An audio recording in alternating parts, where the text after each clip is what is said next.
तो वहां से चले, और जो मैंने आपसे शुरू में बात कही कि डॉक्टर राजेंद्र प्रसाद और राधाकृष्णन ब्रिलियंट लोग थे, लेकिन भारत का पहला शिक्षा मंत्री 1947 से लेकर 1958 तक दुनिया का सबसे जाहिल आदमी, जो भारत का नागरिक भी नहीं था, 1888 में मक्का में पैदा हुआ, 1902 में भारत आया, न स्कूल में गया, न कॉलेज में गया, न किताब पढ़ी, किसी मदरसे में वो पढ़ा और भारत का पहला शिक्षा मंत्री बना, जिसका नाम भारत के लोग अबुल कलाम आजाद के नाम से जानते हैं, जबकि उसका नाम 3 लाइन का है। गुलाम रसूल मोहम्मद अल अहमद करके नाम है उसका, लंबा चौड़ा। तो उसे बनाया आपने। फिर भारत में 6 मुसलमान शिक्षा मंत्री बने, यानी आजाद भारत के 75 साल में से कम 30 साल मुसलमान रहे। उन्होंने लिखा अकबर द ग्रेट, उन्होंने लिखा Shivaji is a mountain rat, Shivaji एक पहाड़ी चूहा था।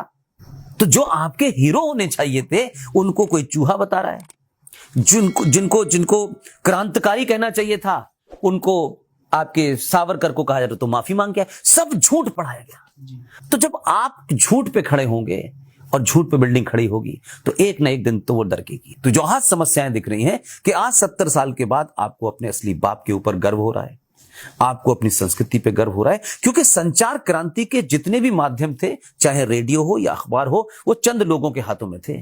जो अखबार उस जमाने, आज बड़ा अखबार है हिंदुस्तान टाइम्स का, उसके मालिक तो बिके हुए थे कांग्रेस के साथ। उनके मालिक तो चाहे वो बिरला साहब हो, चाहे उनकी बेटी हो, ये सब तो लगातार राज्यसभा में एमपी बनते ही रहे कांग्रेस के कोटे से, तो एक तरीके से खरीद रखा था। तो उनको उन्हीं का ढोल बजाना था, तो हमारी आपकी बात तो नहीं छपती, सुभाष की बात तो नहीं छपती। तो उस ग्रुप के लोगों के अलावा सब लोगों की बात छपी, वही अखबार था। तो उन्होंने मीडिया भी खरीद रखा था, रेडियो आया तो उनके पास था, टेलीविजन तो 1982 में आया। तो आम आदमी अपनी बात, जो आपके पास कोई ज्ञान है, आपके पास कोई रिसर्च है, आप कहां कहेंगे?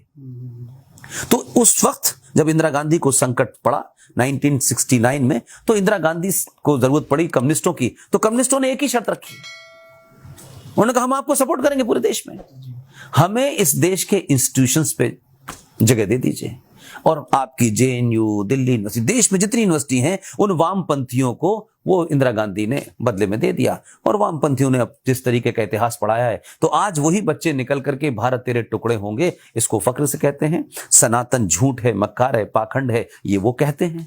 इस्लाम is a religion of peace, वो ये कहते हैं। तो इस तरीके का एक वो हो गया, और पूरा देश जो है एक सत्ता का सुख भोगी हो गया, और सत्ता से प्राप्त करने वाली नौकरी भी सत्ता का चाटुकार हो गया। इसलिए सच बोलने से हर आदमी डरा। तो हजारों करोड़ों लाखों लोग इस देश में झूठे मक्कार बनाए।